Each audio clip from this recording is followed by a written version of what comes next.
ఈ రోజు సాక్షాత్తు రాష్ట్ర మంత్రి కోమటిరెడ్డి వెంకటరెడ్డి గారు మాట్లాడినటువంటి మాటలు చూస్తా ఉంటే కొంత బాధాకరంగా ఉంది. ఓపెన్ గా భార్య బిడ్డ క్లియర్ గా ఏడుస్తూ రోధిస్తుంటే నిజంగా ప్రతి ఒక్కరు కూడా చెల్లించిపోతున్నారు. చాలా స్పష్టంగా చంపినటువంటి వ్యక్తులు పోలీసుల దగ్గర మరి పోలీసులు పట్టుకున్నారా, పోలీసుల వాళ్ళు లొంగిపోయినా నాకు సమాచారం లేదు. కానీ ఫస్ట్ బీఆర్ఎస్ పార్టీ కోసం రాత్రి జరగబోయే హత్యకి ఎవరు వెళ్తారు జైలుకి?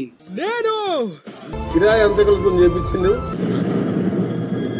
అంటే ఎందుకంటే ఈ యొక్క రాజలింగమూర్తి అనేటువంటి వ్యక్తి కాళేశ్వరం ప్రాజెక్ట్ మీద ఒక కేసు వేసిండు. ఆ కేసు వేసినందుకే వెంకటరమణారెడ్డి హత్య చేయించిండని చెప్తా ఉన్నాడు.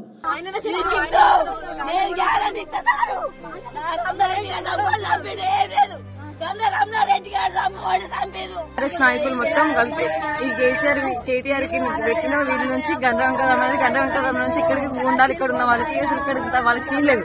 వాళ్ళు ఇక్కడ పెట్టించి వాళ్ళంతా ఇట్లా చంపించింది దాన్ని.